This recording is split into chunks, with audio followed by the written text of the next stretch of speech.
जो बाइडन के 4 साल से ज्यादा परफॉर्मेंस थी डोनाल्ड ट्रंप साहब की।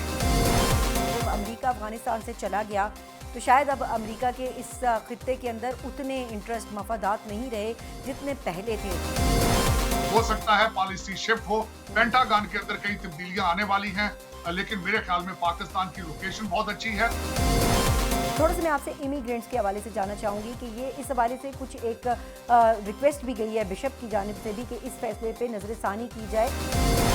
आज सुबह डोनाल्ड ट्रंप साहब ने उस बिशप से रिक्वेस्ट की है, उसको कहा है कि आप अमेरिकन लोगों से माफी मांगे। आपको लगता है कि अमेरिका दोबारा से they can come back to Afghanistan? Pakistan के साथ कुछ रिलेशनशिप मजीद बेहतर कर लें या फिर अफगानिस्तान वापस तालिबान से भी डील हो सकती है। Donald Trump is determined this time कि he will deliver, he will save America, he will save the world. आखिरी 2 लफ्ज ये कहूंगा, डोनाल्ड ट्रंप साहब ने कहा है कि he will be a peace maker and he will unite the world versus Wars and division.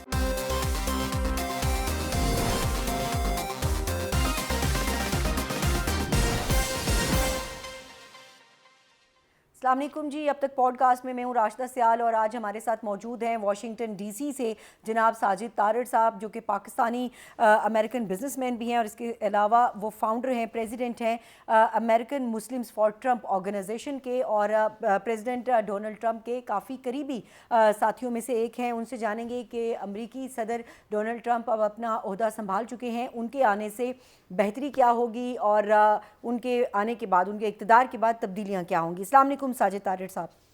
वालेकुम सलाम, thank you so much. Sir, start करते हैं कि प्रेसिडेंट ट्रंप आए और आते साथ ही उन्होंने बड़ी जो अपनी विक्ट्री स्पीच थी उसमें बड़े कुछ हंगामी इकदामात भी किए, फैसले भी किए और हुक्मनामे भी हो गए इमिग्रेंट्स के हवाले से भी और कुछ और भी इस किस्म के। तो कैसे देखते हैं आप उनके जो आते साथ ही उन्होंने डिसीजंस लिए हैं उनके हवाले से? देखिए, मैं थोड़ा आपको कंपैरिजन देना चाहूंगा। 5 नवंबर 2024 को, जिस दिन शाम को डोनाल्ड ट्रंप साहब ने इलेक्शन जीता था, जी। और फिर उसके बाद 20 जनवरी जब उन्होंने टेक ओवर किया था, सिर्फ अगर उसी पीरियड को देखा जाए उनके टेक ओवर करने से पहले, तो जो बाइडन के 4 साल से ज्यादा परफॉर्मेंस थी डोनाल्ड ट्रंप साहब की। उसमें ना सिर्फ गाजा है, ग्रीनलैंड है, मैक्सिको है, कनाडा है, पनामा कनाल है, यूक्रेन की तरफ बढ़ रहे हैं अब, जंगबंदी की तरफ। और उसके बाद अभी 2 दिन के अंदर इतना इंपैक्ट आ चुका है कि आज सुबह की रिपोर्ट है कि सदर्न बॉर्डर, मैक्सिकन बॉर्डर पे जहां 12,000 लोग डेली एंटर करते थे, कल वहां पे 700 लोगों को सिर्फ पकड़ा गया है। तो चेंज आ चुकी है। डोनाल्ड ट्रंप साहब के आने से ना सिर्फ दुनिया का एक न्यू वर्ल्ड ऑर्डर की बुनियाद रखी गई है, बल्कि अमेरिका के अंदर ब्यूरोक्रेसी, जो कि डीप स्टेट है, वो थर थर कांप रही है। कल पहले दिन उन्होंने स्टेट डिपार्टमेंट में से 50 लोगों को निकाला है, ब्यूरोक्रेट्स को। और उसके बाद जो 12 साल बराक ओबामा के 8 साल और 4 साल बाइडन एडमिनिस्ट्रेशन के, वो भी ओबामा एडमिनिस्ट्रेशन की एक्सटेंशन थे।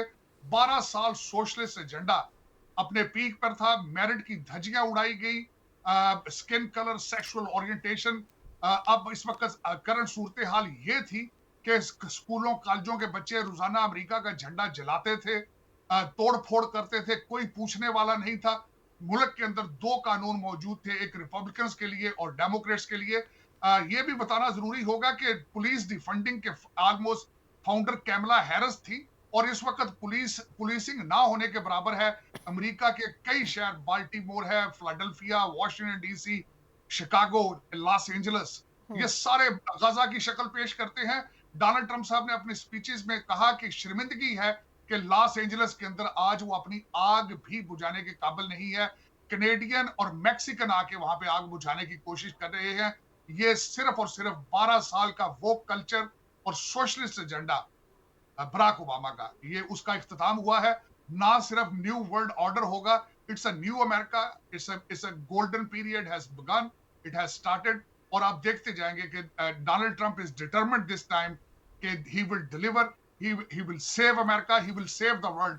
आखिरी 2 लफ्ज ये कहूंगा, डोनाल्ड ट्रंप साहब ने कहा है कि he will be a peace maker and he will unite the world versus Wars and division. अच्छा, वॉर के ऊपर तो मैं बाद में आती हूँ, पहले तो अमेरिका की हम बात कर लेते हैं। जिस तरह आपने कहा कि आते साथ ही उन्होंने बड़े हंगामी फैसले भी किए और हंगामी ऑर्डर्स किए, स्टेट डिपार्टमेंट से लोगों को निकाला, फिर वो करप्शन के हवाले से कह रहे हैं कि उसका खात्मा होगा, महंगाई कम करने की भी उन्होंने बात की, इमिग्रेंट्स के हवाले से, सदर्न बॉर्डर के हवाले से। अब थोड़ा सा मैं आपसे इमिग्रेंट्स के हवाले से जानना चाहूँगी कि ये इस हवाले से कुछ एक रिक्वेस्ट भी गई है बिशप की जानिब से भी कि इस फैसले पर नज़रसानी की जाए और फौरी तौर पर इन इमिग्रेंट्स को ना निकाला जाए। तो इस हवाले से क्या कोई नज़रसानी कर सकते हैं या नहीं, और कितनी मुश्किल और दुश्वार हो सकती है उन लोगों की ज़िंदगियाँ जो मुख्तलिफ़ मुल्कों से, पाकिस्तान से अमेरिका गए हैं रोज़गार कमाने के लिए? इसके 3 जवाब दूँगा। सबसे पहले तो आज सुबह डोनाल्ड ट्रंप साहब ने उस बिशप से रिक्वेस्ट की है, उसको कहा है कि आप अमेरिकन लोगों से माफ़ी माँगे, जो कल आपने वहाँ पे स्पीच दी है।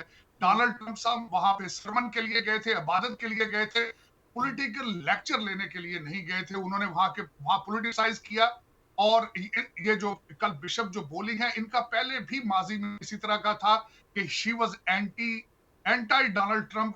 जब बिग फ्लॉयड का केस था वहां पे ये स्पीचेस देती रही उस वक्त भी। अब हम्म। दूसरी बात ये कहना चाहूंगा, डोनाल्ड ट्रंप साहब खुद ग्रैंड चाइल्ड एक इमिग्रेंट के पोते हैं। मैं हम्म। खुद एक इमिग्रेंट हूं। हम लोग बिलीव करते हैं कि लोगों को फ्रंट डोर डोर से एंटर होना चाहिए, बजाय कि दीवारें फलांग कर आए। और तीसरा इसमें यह कहूंगा कि डोनाल्ड ट्रंप साहब ने स्टेटमेंट दी है कि इन बिशप को पता होना चाहिए कि किस तरीके से इलीगल क्रिमिनल्स जो है वो आके यहाँ पे अमेरिका में बच्चियों को रेप करके उनके मर्डर कर रहे हैं। एक बच्ची का नाम उन्होंने अपनी तकरीर में भी लिया था, जिसका नाम लिंकन राइली है, और उसके नाम पे एक कानून भी बन चुका है।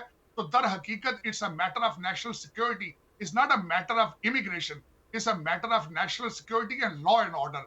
लोग इमिग्रेट यहाँ पे। चौथा जवाब ये देना चाहूंगा, हम्म। डोनाल्ड ट्रंप साहब ने कहा था कि जो बच्चा यहाँ अमेरिका में आके पढ़ेगा, ग्रेजुएट होगा, हम उसको ग्रीन कार्ड देंगे। तो उनकी कोशिश ये है कि इमिग्रेशन की क्वालिटी इंप्रूव की जाए और लॉ एंड ऑर्डर को कंट्रोल किया जाए। जी। अच्छा, माजी में साजिद साहब, डोनाल्ड ट्रंप साहब अपने मुतनाज़ फ़ैसलों की वजह से, अग्रेसिव बिहेवियर की वजह से एक डिस्प्यूटेड प्रेसिडेंट रहे जब उनका पहला टेन्योर था, और पूरी दुनिया में एक उनको इतना सीरियस नहीं लिया जाता था, मैं उसको यूँ कहूँगी। आपको क्या लगता है कि वो वाला जो एक इमेज था उसी को वो कंटिन्यू करेंगे, लेकर चलेंगे, या अब इस दफ़ा उनको संजीदा लिया जाएगा? देखें, दो चीजें हैं। मैं डोनाल्ड ट्रंप साहब के साथ 2016 से काम कर रहा हूं, उनकी कैंपेन का एडवाइजर भी रहा हूं, उनके साथ काम करता रहा हूं, उनके साथ ट्रैवल करता रहा हूं 2016 में भी, 2020 में भी और 2024 के अंदर भी। और मैं आपको यह भी बताना चाहूंगा कि इस इनाग्रेशन के दौर पर मेरी दो बड़ी अहम मुलाकातें हुई हैं। एक मुलाकात मेरी डोनाल्ड ट्रंप जूनियर, जो कि उनके बड़े लड़के हैं, उनसे हुई, और दूसरी मेरी मुलाकात हुई थी माइक जॉनसन के साथ, जो कि स्पीकर ऑफ द हाउस है। अब मैं ये अंदर आपको बताना चाहूंगा कि उन मीटिंग में हम लोगों ने क्या डिस्कस किया। डोनाल्ड ट्रंप जूनियर जो है, उन्होंने अपने वालिद को कैबिनेट के डिसीजन के लिए बहुत ज्यादा एडवाइस किया, मदद की उन्होंने। और मेरी जब परसों से मुलाकात हुई, और इस वक्त सारे रिपब्लिकन्स जो है वो भी यही फीलिंग्स रखते हैं कि डोनाल्ड ट्रंप 2.0 बिल्कुल डोनाल्ड ट्रंप 1.0 से डिफरेंट है। डोनाल्ड ट्रंप साहब अब विक्टिम रह चुके हैं weaponising of department of justice का, वो मिच्योर हो चुके हैं। और डोनाल्ड ट्रंप साहब अपनी तकरीर में कई दफा कह चुके हैं कि उन्हें पता है अब कि वॉशिंगटन डीसी से डील किस तरह करना है। पहली दफा जब डोनाल्ड ट्रंप साहब आए थे, ना सिर्फ डीप स्टेट एस्टेब्लिशमेंट और डेमोक्रेट पार्टी उनके खिलाफ थी, बल्कि रिपब्लिकन पार्टी भी उनके खिलाफ थी। लिज चेनी जैसे लोग, मिट रामनी जैसे लोग उनके पार्टी के अंदर से बैक स्टैबिंग करते रहे। लेकिन इस दफा आप देखें कि जब डोनाल्ड ट्रंप साहब इनाग्रेशन में थे, तो उस कमरे के अंदर क्या कौन कौन लोग बैठे थे। सबसे पहले तो आप ये देखें कि दुनिया के सारे अमीर तरीन लोग, सोशल मीडिया के लोग, इंटरनेट के लोग, सारे वहां पर बैठे थे, जो 2016 में, 2017 में उनके खिलाफ थे। आज डोनाल्ड ट्रंप साहब ना सिर्फ जब व्हाइट हाउस में गए हैं, ना सिर्फ अमेरिकन इसको सेलिब्रेट कर रहे हैं, बल्कि पूरी दुनिया इसको सेलिब्रेट कर रही है। गाजा के बच्चे आज सेलिब्रेट कर रहे हैं। और डोनाल्ड ट्रंप साहब is determined to take charge on the Ukraine war as well. और वो हमेशा इस चीज पे बिलीव करते हैं कि जंगों के हिदाफ जो है वो टैरिफ से हासिल करेंगे, इकॉनमी के जरिए हासिल करेंगे, because he is a businessman. Sir, मुझे ये बताइएगा कि अमेरिकन पब्लिक की आपने बात की कि they are celebrating president Trump's victory और उनका जो प्रेसिडेंटशिप है, दूसरा जो उनका टेन्योर है। मैं ये जानना चाहती हूँ कि जो अमरीकी अवाम है उनकी तवक्कुआत क्या हैं प्रेसिडेंट ट्रंप से? कौन सी ऐसी चीज़ है कि जिसको लेकर वो बड़े होपफुल हैं कि ये चीज़ हो जाएगी, ये बहुत अच्छा है? जैसे अब यहाँ पाकिस्तान में इमरान खान जब आए थे तो एक तब्दीली की उन्होंने बात की थी, तो इसी तरह पीएमएलएन की गवर्नमेंट है वो मईशत की बहाली की बात करती है। तो अमरीकी अवाम की तवक्कुआत क्या हैं प्रेसिडेंट ट्रंप से? इस वक्त जो सबसे बड़ी नंबर वन रीजन थी जो डोनाल्ड ट्रंप साहब इलेक्शन जीते हैं वो इन्फ्लेशन था। दूसरे नंबर पर जो सबसे बड़ी चीज है वो वोक कल्चर है, एलबीटीटी कम्युनिटी को प्रमोट करना, डीईआई के जरिए जो स्किन कलर जो आपको है मेरिट के बगैर फैसले होते थे 12 साल। और तीसरा सबसे बड़ी चीज है कि अमेरिका अपना status status of the sole super power almost lose कर चुका है। पेंटागन डिमोरलाइज्ड है, foreign policy does not exist. और बाइडन ओबामा की वीक फॉरेन पॉलिसी का प्रेसिडेंट शी और प्रेसिडेंट पुतिन ने भरपूर फायदा उठाया है। तो to restore the status of the and prestige of America ये डोनाल्ड ट्रंप साहब के टेबल पर है। और अमेरिकन लोगों ने मैसिव सपोर्ट दी है, मैसिव मैंडेट दिया है। 7 स्विंग स्टेटों के अंदर स्वीप करना ये एक चीज को चैलेंज करता है कि और अगर आप डोनाल्ड ट्रंप साहब की तकारीर को देखें उनके अंदर कॉन्फिडेंस नजर आता है, जोश नजर आता है। उसकी वजह यह है कि अमेरिका ने खुल के उनको सपोर्ट दी है। डोनाल्ड ट्रंप साहब ने कई दफा कहा है कि मेरा result it was too big to rig. Hmm. मकसद यह है कि इसमें इतनी मेरी सपोर्ट थी कि इसमें धांधली की गुंजाइश ही मौजूद नहीं थी। तो मेरे ख्याल में दिस इज वेरी गुड। और ना सिर्फ आज उनके साथ अवाम है, कांग्रेस भी उनके साथ है, सेनेट भी उनके साथ है, और इस वक्त सुप्रीम कोर्ट के अंदर भी ज्यादा जजेस जो है वो कंजर्वेटिव हैं। तो मेरे ख्याल में दुनिया it will be a new world order. दुनिया पीसफुल होगी, दुनिया चेंज होगी और इकोनॉमी और प्रॉस्पेरिटी की तरफ हम जाएंगे। सर अब इस्टेब्लिशमेंट की बात कर लेते हैं कि जो गुज़श्ता टेन्योर था उसमें इस्टेब्लिशमेंट की सपोर्ट नहीं थी प्रेसिडेंट ट्रंप को, पेंटागन और वो एक पेज पर नहीं थे। आपको लगता है कि अभी एक पेज पर हैं? देखिए, पिछली दफा मैं खुद उस वक्त एडमिनिस्ट्रेशन के साथ था, उसका हिस्सा था 2016 में। यहाँ पे एक पॉलिटिकल ट्रेडिशन होता है कि वॉशिंगटन डीसी के अंदर जब भी नया प्रेसिडेंट आता है 4000 नई जॉबें क्रिएट होती हैं, पुराने लोगों को निकाला जाता है, नए लोगों को हायर किया जाता है। नए लोग जो टीम के साथ आते हैं वो उस प्रेसिडेंट के मैंडेट को इन्फोर्स करते हैं। पिछली दफा जब डोनाल्ड ट्रंप साहब आए थे तो कांग्रेस ने, सेनेट ने, डेमोक्रेट्स ने डोनाल्ड ट्रंप साहब को 4000 लोगों की अपॉइंटमेंट्स नहीं करने दी थी। तो इस दफा हालात बिल्कुल डिफरेंट हैं, चेंज है। डोनाल्ड ट्रंप साहब की कैबिनेट जो है उसमें सारे लोग यंग हैं, कमिटेड हैं सारे के सारे, और मोस्ट ऑफ देम इस एस्टेब्लिशमेंट से जख्मी हैं।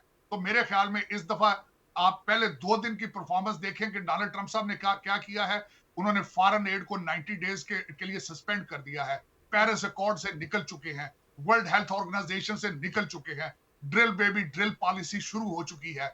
और तीसरी बात यह है कि डिपोर्टेशन के प्रोसेस शुरू हो चुके हैं। तो ना सिर्फ डोनाल्ड ट्रंप साहब पहले दिन से फुल फोर्स के साथ आ रहे हैं, बल्कि डोनाल्ड ट्रंप इफेक्ट जो है वो 5 नवंबर 2024 से शुरू हो चुका था। और मेरे ख्याल में आप देखेंगे America will become the strongest possible country on the planet, और सारी दुनिया इस चीज से एंजॉय करेगी। प्रॉस्पेरिटी, इंडस्ट्रियल इंडस्ट्रियल रेवोल्यूशन और अमन को देखेगी जी। सारी। अब कैबिनेट की आपने बात की है तो काबीना में ये कहा जा रहा है, मुख्तलिफ जगहों पे ये डिस्कस किया जा रहा है कि सदर ट्रंप ने अपनी काबीना में ज़्यादातर जिन लोगों को ओहदे दिए हैं बड़े, वो लोग हैं जो कि एंटाई मुस्लिम नज़र आते हैं और या फिर माइनॉरिटीज़ के साथ उनकी कोई इतनी अच्छी बनती नहीं है। Is that true? देखिए, ये मेरे ख्याल में सीएनएन का प्रोपेगेंडा है। वो आज भी जो है उनका टोटल कारोबार एंटी डोनाल्ड ट्रंप चलता है। आज भी अगर आप देख लें, उन्होंने कल भी 1600 लोगों का जो पार्डन था उसको डिस्कस किया है। लेकिन जो बाइडन आखिर घर जाने से 15 मिनट पहले सारी फैमिली को और जितने क्रिमिनल्स को हिस्ट्री बना के 3000 के करीब पार्डन किया है, सीएनएन उसके ऊपर खामोश है। तो ये एक रेटरिक है। मैं ये बताना चाहूंगा, इस दफा डोनाल्ड ट्रंप साहब ने ना सिर्फ मुसलमान मेयर्स जो थे मिशिगन के अंदर उनकी इंडोर्समेंट ली, डोनाल्ड ट्रंप साहब खुद वहां गए। और कल भी प्रेयर्स में एक मुसलमान मौजूद था। आपको यह बताना चाहूंगा कि मुस्लिम कम्युनिटी खुद उनके नजदीक नहीं आना चाहती थी। 2017 में मुझे खुद प्रेसिडेंट साहब ने कहा था कि आप कोई मस्जिद ऐसी ढूंढो जहां मैं जाके लोगों को बता सकूं कि I am not anti Muslim. लेकिन एक भी मस्जिद 2016 में ऐसी नहीं थी जहां डोनाल्ड ट्रंप साहब जा सके। इसके बावजूद डोनाल्ड ट्रंप साहब का पहला सरकारी दौरा सऊदी अरेबिया का था। तो ये सारा एक सीएनएन का प्रोपेगेंडा है और वो होता रहेगा। एक और बात बताना चाहूंगा, डोनाल्ड ट्रंप साहब बहुत जल्दी एक नए दोते के बाप बनने वाले हैं, दोते या अच्छा। दोती के, वो अरब अरब अमेरिकन होगा। हुँ, उनका जो सन इन लॉ है, हुँ, ही इज लेबनीज अमेरिकन हुँ, हुँ। या पैलेस्टीनियन अमेरिकन। अच्छा, सही। तो अब मुझे ये बताइए जी आपकी जो ऑर्गनाइज़ेशन है साजिद साहब ये अमेरिकन मुस्लिम्स फॉर ट्रम्प इसका क्या जो ये जो आपने बात की है कि खलीज है प्रेसिडेंट ट्रम्प और एक इमेज है उनका कि वो एंटाई मुस्लिम है, तो उसको दूर करने के लिए इस वक़्त आपकी ऑर्गनाइज़ेशन क्या रोल अदा कर रही है? देखिए, मैं इस फर्स्ट ऑफ ऑल इस आइडियोलॉजी को बिल्कुल रिजेक्ट करता हूं कि he is an anti Muslim president at all. It is not possible. Donald Trump साहब के जो फैमिली और जो ब्रॉटअप है, सारी न्यूयॉर्क बड़ा डाइवर्स शहर है। उसके बाद उनकी फैमिली के अंदर मैंने जिस तरह आपको बताया है कि उनका जो हुँ, son in law is Arab American है। तो ये पॉसिबल ही नहीं कि आप एंटी मुस्लिम हो जाएं और फिर उसके बाद आप 2017 में पहला दौरा ही सऊदी अरेबिया से शुरू करें। हुँ, ये एक प्रोपोगेंडा है। लेकिन अब मैं बताना चाहूंगा, मेरी दो ऑर्गेनाइजेशंस हैं, एक का नाम है मुस्लिम्स ऑफ अमेरिका और दूसरी का नाम है अमेरिकन मुस्लिम्स फॉर ट्रम्प। मेरे दोनों के अंदर, दोनों ऑर्गेनाइजेशंस का ग्रास रूट ये है कि अमेरिका फर्स्ट, और दूसरा जो second generation American Muslims American हैं, उनको यहाँ पे मेन स्ट्रीम सियासत के लिए तैयार किया जाए, इंटीग्रेट करने की कोशिश की जाए और बताया जाए कि we are here and we have to love America and we have to join the we have to appreciate and embrace America. तो ये मेरा एक फंडामेंटल मेरी कोशिश है। और उस कोशिश में मैं मुसलसल ट्रैवल करता रहा हूँ। हुँ, और इसको रिजेक्ट करूंगा कि डोनाल्ड ट्रंप साहब इज एंटी मुस्लिम्स। ठीक। जो बैन की बातें की जाती थी, वो लिस्ट ऑफ कंट्रीज भी बराक ओबामा में तैयार किए गए थे। 5 countries, Iraq, Libya, north Korea और ईरान। तो वहां से आप देख लें, वहां वहां पे कोई डॉक्यूमेंटेशन वेरीफाई करने की सहूलत मौजूद नहीं है, और nothing to do with the Muslim countries at all. ठीक है, ये बताइएगा कि पाकिस्तान के लिए अम्बेसडर का इंतखाब एक बड़ा इस वक्त मौजूए बहस है। हमने देखा कि गुज़श्ता जब प्रेसिडेंट ट्रंप का टेन्योर था तो उस पूरे 3 साल 4 साल के दौरान पाकिस्तान के अंदर अमेरिका का सफ़ीर ही मौजूद नहीं था। लेकिन उसके बाद जब बाइडन एडमिनिस्ट्रेशन आई तो फिर यहाँ पे डोनाल्ड ब्लूम जो हैं वो अमेरिका के सफ़ीर बने पाकिस्तान में। अब वो वापस जा चुके हैं। तो अब क्या उसी प्रैक्टिस को ट्रंप एडमिनिस्ट्रेशन कंटिन्यू करेगी कि सफ़ीर नहीं होगा? क्योंकि अगर सफ़ीर नहीं होता तो इससे ये साबित होता है, ये ज़ाहिर होता है कि शायद वो इतने संजीदा नहीं है पाकिस्तान के मामलात को लेकर, या पाकिस्तान के साथ वो इतना कॉर्डियल ताल्लुकात नहीं चाहते हैं। अभी आपको लगता है, और ये भी कहा जा रहा है कि ज़ल्मे खलीलज़ाद या इस टाइप का कोई शख्स एम्बेसडर बन सकता है जो कि अगेन एंटाई पाकिस्तान होगा। मेरे ख्याल में मैं इससे इसको भी रिजेक्ट करूंगा, आइडियोलॉजी को। मैंने इसके मेरी फर्स्ट हैंड इंफॉर्मेशन है, क्योंकि 2017 में मैं खुद इसमें काफी इन्वॉल्व था चीजों के अंदर। एक तो पाकिस्तान के अंदर हमेशा जब एम्बेसडर आता है, वो कैरियर डिप्लोमेट होता है, पॉलिटिकल अपॉइंटी नहीं होता। हम्म, और दूसरा देखा जाता है उसके क्रेडेंशियल्स को, कि उसके पास ट्रबल कंट्रीज जिस तरह के अफगानिस्तान, मिडल ईस्ट अंदर के अंदर वो इस्लामिक कल्चर, वैल्यूज और जो थ्रेट्स है वहां पे उनका नॉलेज रखता हो। हम्म, एक तो ये चीज है। उसके लिए थोड़ी सी देर जरूर लगेगी, लेकिन स्टेट डिपार्टमेंट से कोई कैरियर डिप्लोमेट आएगा, क्योंकि स्टेट डिपार्टमेंट के अंदर इस वक्त रीशफलिंग शुरू हो चुकी है। इसका एक आंसर तो ये है। जी। लेकिन दूसरा मैं बताना चाहूंगा कि इस वक्त भी, आज की डेट तक, यूनाइटेड स्टेट्स के पाकिस्तान के साथ relationship, they are ideal relationship. उसकी एक एक इशारा ये है, अभी 2 हफ्ते पहले आपको वर्ल्ड बैंक ने $20 बिलियन की कमिटमेंट दी है, और वर्ल्ड बैंक का सबसे बड़ा फाइनेंसर और supporter United states of America है। मैं समझता हूं कि जब भी व्हाइट हाउस में एक रिपब्लिकन सदर हुआ है, पाकिस्तान ने हमेशा आइडियल रिलेशनशिप को एंजॉय किया है। और दूसरा, पाकिस्तान की geographic location is so important. Donald Trump साहब ने पहले दिन अपनी स्पीच में तालिबान का जिक्र किया था, उसमें फ्रस्ट्रेशन नजर आ रही थी। Pakistan can play a wider role in that issue. ठीक है। सर ये बताइएगा कि अब आपने अफ़गानिस्तान की बात की, पाकिस्तान की बात की, एक यहाँ पर एक बहस की जाती है और हम भी ये कहते हैं कि जब अमेरिका अफ़गानिस्तान से चला गया तो शायद अब अमेरिका के इस ख़ित्ते के अंदर उतने इंटरेस्ट मफादात नहीं रहे जितने पहले थे। लेकिन अब वो कह रहे हैं कि तालिबान जो हैं वो अमेरिकी असला भी वापस करें, जबकि तालिबान कहते हैं कि वो मज़ीद हमें इमदाद जो है वो दी जाए। अब इस सारे सिनेरियो के अंदर आगे फ्यूचर में चल के अगर कोई ऐसा सिनेरियो बनता है अमेरिका का अफ़गानिस्तान में दोबारा दिलचस्पी का, तो पाकिस्तान कहाँ स्टैंड करता नज़र आता है आपको? पाकिस्तान की जियोग्राफिक लोकेशन, अगर अफगानिस्तान ना भी हो, तो आपका border with Iran and China itself is very hmm, sensitive matter. Hmm, लेकिन ये चैटर बिल्कुल पहले मैंने सुनी है, 2015-16 में भी सुनी, 17 में भी सुनी थी। कि यू नेवर नो कि America has to go back to Afghanistan. और डोनाल्ड ट्रंप साहब हमेशा इंटरेस्टेड थे, जो वो खुद दोहा टाक्स की बात हो रही थी तो बटग्राम एयरबेस को वो रखना चाहते थे फॉर द चाइनीज, वहां पे अपनी प्रेजेंस रखना चाहते थे कई वजूहत से, चाइना की वजह से, ईरान की वजह से, पाकिस्तान की वजह से, कई वजूहत से। ठीक है। हो सकता है पॉलिसी शिफ्ट हो, हम्म। पेंटागन के अंदर कई तब्दीलियां आने वाली हैं, लेकिन मेरे ख्याल में पाकिस्तान की लोकेशन बहुत अच्छी है। तो आपको पाकिस्तान लगता है हमारे कि इलाके, अमेरिका दोबारा से they can come back to Afghanistan? आपकी बात से मुझे ये तासुर मिला। देखिए इसमें जब मैं दोहा टास्क को मैं जब एनालाइज कर रहा था, उसमें रिपब्लिकन साइड से इस चीज की ख्वाहिश मौजूद थी कि हमें वहां प्रेजेंट रहना चाहिए। हम्म। अब हो सकता है कि वो पाकिस्तान के साथ कुछ रिलेशनशिप मजीद बेहतर कर लें, या फिर अफगानिस्तान वापस, तालिबान से भी डील हो सकती है, क्योंकि तालिबान जो है they are dollar hungry people at the same time. You yes. Never know, they might sell the weapons back और might give the Buttgram Air Base back to them for money or dollars. You hmm. never know। इस चीज के अंदर कोई भी every options हमेशा खुले हो। सर, अब थोड़ा-सा मुझे पहले ये बताइए, मैं गज़ा पे भी आपका कमेंट चाहूँगी, लेकिन पहले जानना चाहूँगी पाकिस्तान तहरीक-ए-इंसाफ की उम्मीदें कैसे देखते हैं आप? कि यहाँ पर तो ये कहा जा रहा था कि एक तरफ सदर ट्रंप की हलफ-बर्दारी होगी और दूसरी तरफ इमरान खान जेल से बाहर होंगे। आप कैसे देखते हैं इन चीज़ों को, इन उम्मीदों को, इन तवक्कुआत को? देखिए मैं पीटीआई का बहुत बड़ा फैन, उनके सोशल विंग मीडिया का बहुत फैन हूं। हुँ। किस खूबसूरती के साथ उन्होंने सर्दियों के मौसम में बच्चों को गर्म रखा हुआ है, उनको रोजाना एक नए ट्रक के बत्ती के पीछे लगा दिया जाता है। मैं इसको बहुत अप्रिशिएट करूंगा। और दूसरी नून लीग को और पीपल्स पार्टी को भी लर्न करना चाहिए उनसे, कि हुँ। किस तरह उनके बच्चे जो हैं वो अमेरिका में बैठ के, लंदन में, दुबई में बैठ के किस तरह उनका सोशल मीडिया, बल्कि उनके टिकटॉक अकाउंट अमेरिका से ऑपरेट हो रहे हैं।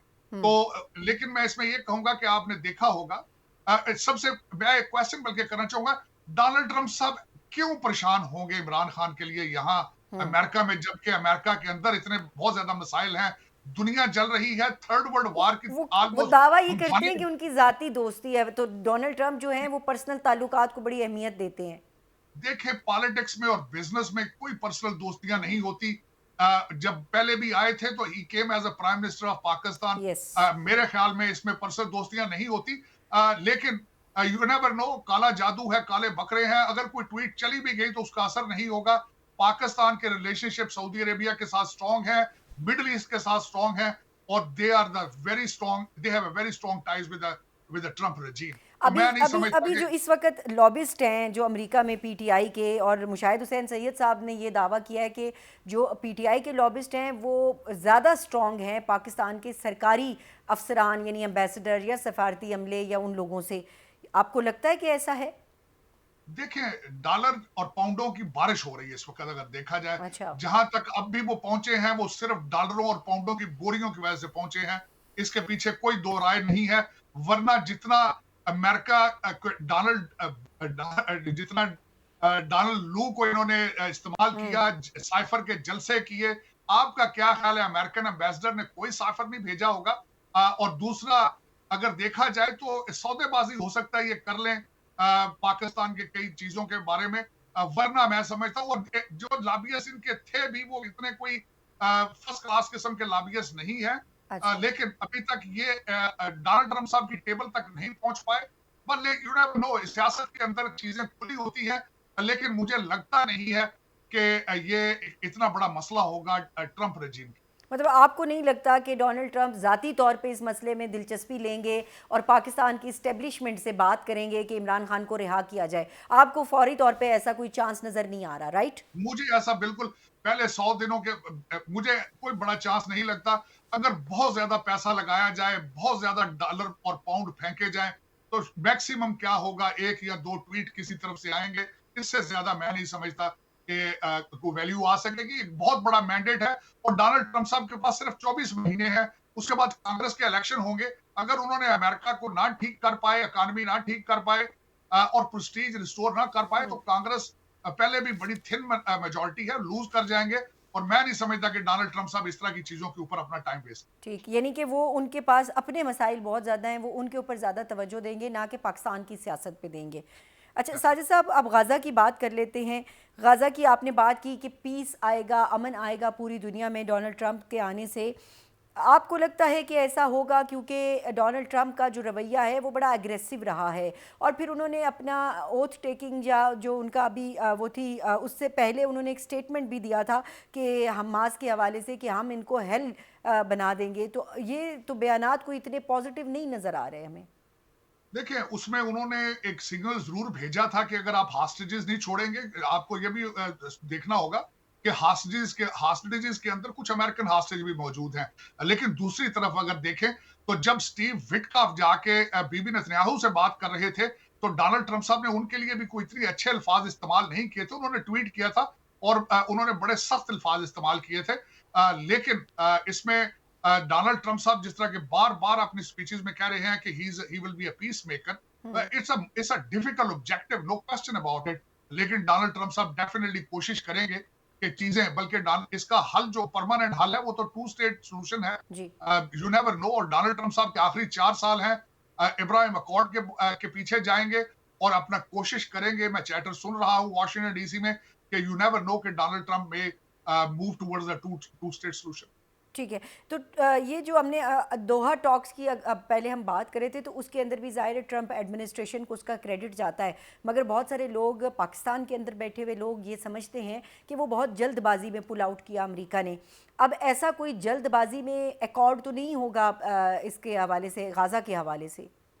मैं समझता हूं कि इस दफा ना सिर्फ डोनाल्ड ट्रंप साहब इज अ डिफरेंट पर्सन, हम्म। इनकी कैबिनेट पिक्स जो हैं दे आर डिफरेंट, अमेरिकन लोगों का मिजाज डिफरेंट, जो और जितनी इज्जत और रिस्पेक्ट के साथ इस वक्त ना सिर्फ अमेरिकन उनको ले रहे हैं, बल्कि पूरी दुनिया इस वक्त देख रही है, क्योंकि दुनिया के इस वक्त जितने मसाइल, जी। मैं इस पे पूरी डिबेट कर सकता हूं कि इसके पीछे बराक ओबामा और बाइडेन की वीक अमेरिकन पॉलिसी थी, जिसका प्रेसिडेंट शी ने और प्रेसिडेंट पुतिन ने और कई लोगों ने, जिसमें ईरान शामिल है, हम्म। हिजबुल्लाह शामिल है, जिसमें हमास शामिल है, इन लोगों ने भरपूर फायदा, बल्कि बीबी नेतन्याहू ने भरपूर फायदा उठाया। हर सर। हर हम्म। हर शख्स ने इस गंगा में हाथ धोने की कोशिश की है और उन्होंने धोए हैं उसको।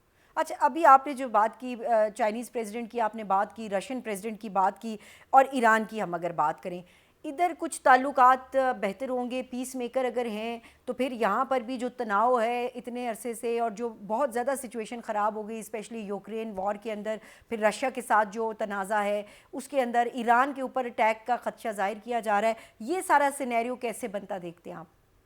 देखिए, ईरान के साथ रिलेशनशिप खराब होंगे, मजीद खराब होंगे। हम्म। इसराइल का बहुत ज्यादा प्रेशर आएगा। इस वक्त जो इसराइल के अंदर राइट विंग पार्टियां हैं, राइट विंग जो सियासतदान हैं, वो शाख में हैं कि डोनाल्ड ट्रंप साहब ने कि किस तरह हमारा बाजू मरोड़ के अपने ऑब्जेक्टिव हासिल कर रहे हैं। वो प्रेशर फिर दोबारा क्रिएट किया जाएगा, और उस प्रेशर में आके ईरान के ऊपर मजीद सख्त सैंक्शंस लगेंगी, अच्छा। और इसमें कंपेल किया जाएगा डोनाल्ड ट्रंप साहब को कि शायद उन पे अटैक भी किया जाए, उनके एटॉमिक एसेट्स के ऊपर। इजराइल की पूरी कोशिश थी पिछले साल कि किसी न किसी तरीके से अमेरिका को घेर के इस जंग के अंदर लाया जाए, लेकिन उसमें वो नाकाम रहे हैं। बम जाते रहे, यहां से पैसा जाता रहा, लेकिन अमेरिकन सोल्जर नहीं गए। हम्म। लेकिन इजराइल अल्टीमेटली, आपको पता है, is strongest country on the planet. किस तरीके से उनकी पॉपुलेशन कितनी है, उनकी तालीम के हालात देखें, उनके रिसर्च के हालात देखें, उन्होंने पूरी दुनिया को वो इस वक्त मैनिपुलेट कर रहे हैं, और यू नेवर नो, इसमें हालात बदलने में थोड़ी देर लगती है। ठीक है जी, बहुत बहुत शुक्रिया जनाब साजिद तारड़ साहब, आपके वक्त का। आपने वाशिंगटन डीसी से हमें ज्वाइन किया इस पॉडकास्ट में, और अमेरिकी सदर डोनाल्ड ट्रंप के जो दौरे इक़्तिदार है उसमें उनकी तरजीहात क्या होंगी, चैलेंजेस क्या होंगे, काफ़ी हद तक सैर हासिल हमारी गुफ्तगू हुई। आपका बहुत बहुत शुक्रिया। और ये ऐसा मौजू है कि इसके ऊपर एक नहीं कई दफ़ा हम बात करेंगे, और ज़ाहिर है जैसे प्रेसिडेंट ट्रंप फैसले लेंगे तो उसके हवाले से बात भी की जाएगी, उनके फ़ैसलों पर अप्रिसिएशन भी होगा और एतराज़ भी होगा। राशिदा सियाल को आज के पॉडकास्ट से इजाज़त दीजिए। अलानी के बाद।